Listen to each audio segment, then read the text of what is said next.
Here's outswinger. Maguire Kane has stolen. Henderson, that is a beautiful finish. Conte, N'Golo Conte, deflection, goal. And there's Pogba, who rifles it into the... Because City are on a different plane. De Bruyne, Haaland! Carried back by McTominay! Red letter day! And Mo Salah scores! Applies a knuckle back by Kovacic! Oh, De Bruyne! Benny hit by Saka, what a goal! What a wonderful, wonderful goal! Bruno Fernandes, beautiful! Bukayo Saka, Arsenal ahead! Rashford has rifled it in! And Rashford scores! kulanti wacan oo wanaagsan soo dhawaada daawadayl halkani waa gacaltooyo show waa hoyga ciyaaraha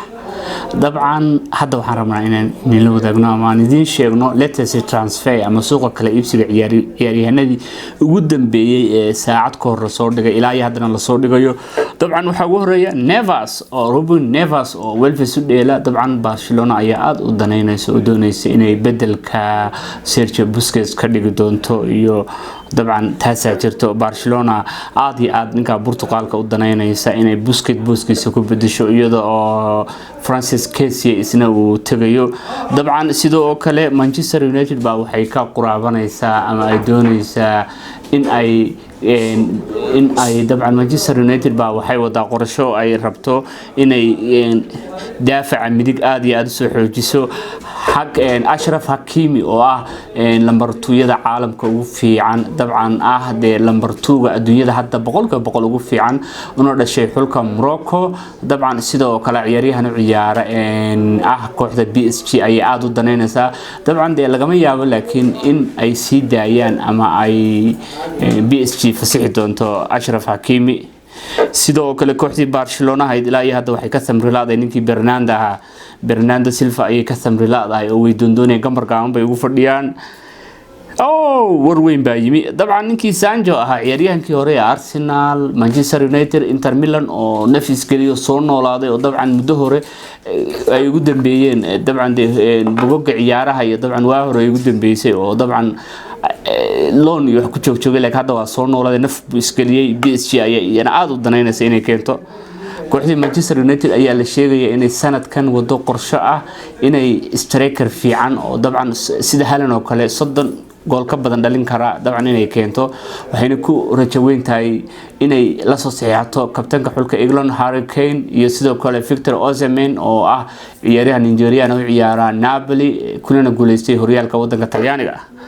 oo waxa kale jirta dabcan hadda waxa soo baxay ninkii Lacazette oo hore ciyaaryahan Arsenal ka tirsan markii dambe kooxiisa hore Lyon ku noqday dabcan sanadkan boqolkiiba boqol waa soo noqday oo dabcan 26 gool buu Ligue 1 dhaliyay oo dabcan waxa la oran karaa markii ugu horeysay oo Lacazette qof caadi ah noqdo oo ka ragol basar kooxdii Arsenal ilaa iyo hadda qorshe wadaan Arsenal qorsheedu ma sii socon karate waa iska hasha ila lisway hadda Declan Rice bay ku rabaan inay soo gadaan iyo Gundogan anigu waxa ogahay ay know waxaan Arsenal anigu waxaan ku aqaanaa meeshii hadda laga sugayo ciyaaryahan professional inay soo gadato hal bay qabaan gadaal bay ka baxayaan hadda West Ham oo kale 150 milyan bay rabtaa Arsenal waxa laga yaabaa inay dhaaniyo 45 baan keenaynaa boqolkana u lahaada Arsenal halka dhib ay qabto waa lacagta ugu lahaada weeye ilaan xoolahan hadda kooxda Arsenal kalaabka dhan waa dhaxaltooyo weeye waa la wada leeyahay marka dumar iyo ciyaal iyo waxba wadalo dabcan waa dhaxaltooyaduna wuxuu ma dhamaadaan Arsenal I know inayna gadan karin been weeye Arsenal wixii ay naga daayay book weeye book Arsenal Declan Rice way baayacaysa si u wado waa laga kor qaadaya ku xisaabtan tan kale Gundogan bay rabaan war Gundogan heshiis baa hadda laga saxiixay rabaa 2 sano kale laga saxiixay rabaa dabcan mana aadayo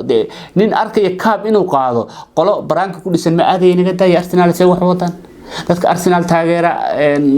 nooc dabcan kooxdii Arsenal I know inay waxba soo gadanaynin oo dabcan ay wado brank bay wada Arsenal lashada dhanba brank ah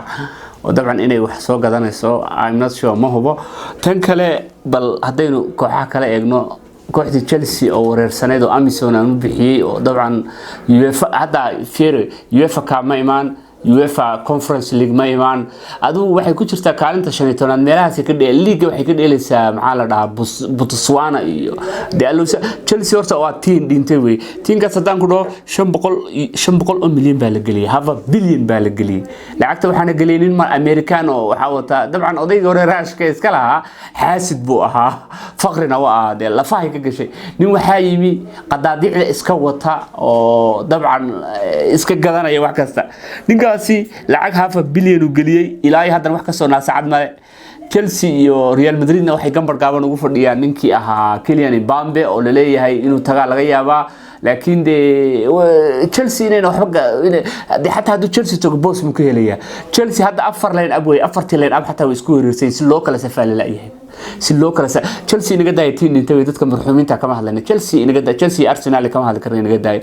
okay ninki Mohamed Salah isna habaabaa ku jirta Real bada aada mise PSG ilaa haddana ni contract ma saxin ninki maana ahana waa soo socdaa laakiin ilaa hadda wuxuu noo sheegay kooxda aadi doono ma Arsenal kale lacag ma haysatay mushaharku qaadanaya too much okay karrago la basaar dabcan waxa jira transfer kan waa wax xaqiiqa oo dabcan aan Sky Sport News kan ku soo xiganay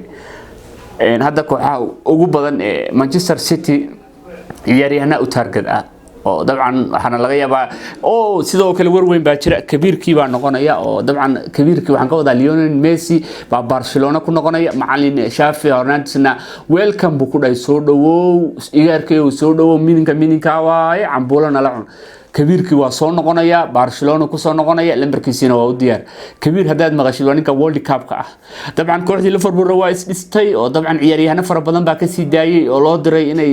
baagamundo noqdaan qaarna meelaha ka xamaashaan Alex McAllister oo the world champion oo Argentina waa soo qaateen inkastoo nin weyn yahay laakiin de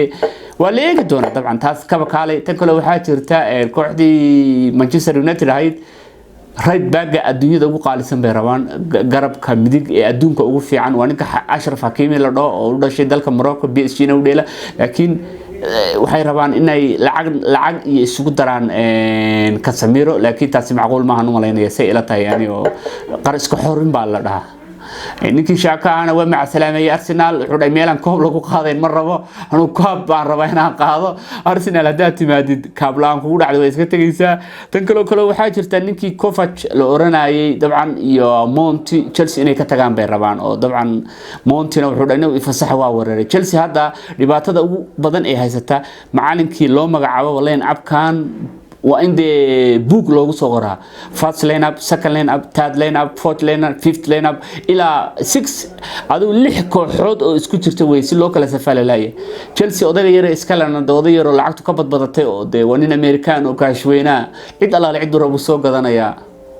Chelsea waa team Chelsea Arsenal inaga daayay walaalay hada bal fiiri dadka Arsenal iyo dadka Chelsea taageera dadka ugu liita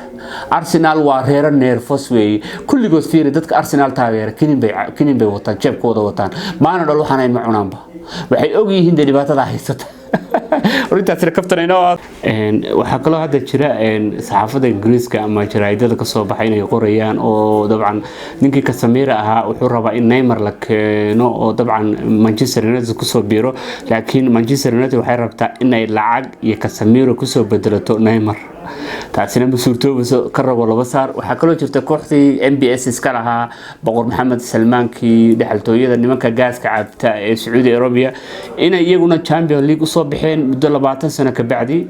dabcan markay soo bixeen hadda waxay rabaan Neymar inay qaataan laakiin la socdo oo Neymar ciyaaryahan kasto qaali ah nimankaas waa gadan kara lacagna waa haystaan Manchester City labaad ee carabtu leedahay weeye waxaad maqli doontaa hadda xagaaga marka suuqyada kala iibsiga Newcastle oo dad badan ay u ciyaarayaan oo caan hatta Mohamed Salah hatta Said Mane cid kasta Newcastle siisa ka daba u ciyaarayaan marka hal iska jiro leenahay xaalad bariga dhexe weeye tan kale waxa jirta Liverpool inay ilaahay hadda ka samrilaadaay nin Caicedo la dhaho Caicedo-na Arsenal ma gadan karto Arsenal nolosheeda dhan baa baraankina lama rabo ciyaaryahanku real life raba marka Caicedo aad la isugu haystaa inkastoo la leeyahay koox kale oo aadaya sida oo kale hadda waxa jira dabcan ninkii dabcan ciyaaryahanna badan baa jiro oo soo caan baxay wada kooxdii Manchester City oo Eric Laporte oo Barcelona aadayo oo dabcan last game ugu dambeeyay buu dheelay dabcan booskiisina waxa kala baxnay Akanji la dhaho oo dabcan haddana sidoo kale ciyaaryahanno kala Manchester City imaan doona taasina dib ayaan kusoo sheegi doonaa because City are on a different plane. De Bruyne, Haaland! Carried back by McTominay! Red letter day! And Mo Salah scores! Applies a knuckle back by Kovacic! De Bruyne! Benny hit by Saka, what a goal! What a wonderful, wonderful goal! Bruno Fernandes, beautiful! Bukayo Saka, Arsenal ahead! Rashford has rifled it in! And Rashford